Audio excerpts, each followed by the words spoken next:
লাহোরের আকাশে ভোররাতে হঠাৎ গর্জে উঠল বিস্ফোরণ। ভারতীয় বিস্ফোরণ বোঝাই ড্রোন ভূপাতিত করা হয়েছে। কি হচ্ছে ভারত পাকিস্তান সীমান্তে? পাকিস্তানের লাহোরে বৃহস্পতিবার ভোররাতে ঘটল এই রুদ্রশ্বাস ঘটনাটি। ওয়ালটন বিমানবন্দরের কাছে আচমকা আকাশে গর্জে উঠল গোলার বিস্ফোরণ। চোখে পড়ল আগুন ঝরা ধোঁয়ার রেখা।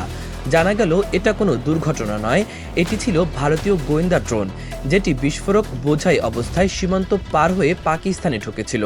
তবে পাক বিমান প্রতিরক্ষা বাহিনী মুহূর্তেই সতর্ক হয়ে সেটিকে গুলি করে ভূপাতিত করে। লাহোরের বুকে এক অভূতপূর্ব রোমাঞ্চ সৃষ্টি করে। ড্রোনটি ভারতের ভেতর থেকে নিয়ন্ত্রণ করা হচ্ছিল বলে জানিয়েছে আন্তর্জাতিক সংবাদ মাধ্যম আল জাজিরা।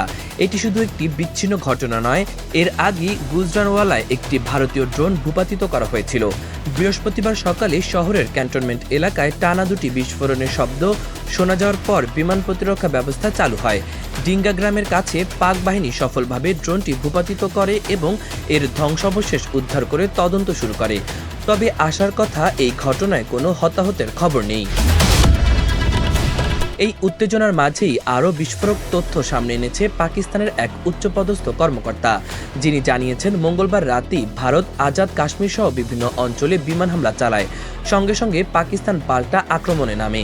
আকাশে শুরু হয় 1 ঘণ্টাব্যাপী তীব্র ডগ ফাইট, যা আধুনিক ইতিহাসে সবচেয়ে বড় ও দীর্ঘ এয়ার ব্যাটেল বলে মনে করা হচ্ছে। পাকিস্তানের পক্ষ থেকে 125টি যুদ্ধবিমান অংশ নেয়, যদিও কোনো দেশই একে অপরের আকাশসীমা লঙ্ঘন করেনি। তবে 160 কিলোমিটার দূর থেকেই চালানো হয় মিসাইল হামলা। 2019 সালের ঘটনার পুনরাবৃত্তি যেন আর না ঘটে, সেজন্য দুই দেশই এবার তাদের পাইলটদের সীমান্ত অতিক্রমে অনুমতি দেয়নি। সেবার অভিনন্দন নামের ভারতীয় পাইলটকে আটক করে পাকিস্তান, যার দৃশ্য এখনও স্মরণে। এবারের সংঘর্ষে ভারতকে একাধিকবার আক্রমণ চালাতে হয়েছিল লক্ষ্যবস্তুতে আঘাত হানার জন্য, আর পাকিস্তান সেনাবাহিনী সাধারণ মানুষকে সতর্ক করে তাদের প্রাণ রক্ষা করতে অনেকটাই সফল হয়েছে। ইমন, তারুণ্য বার্তা।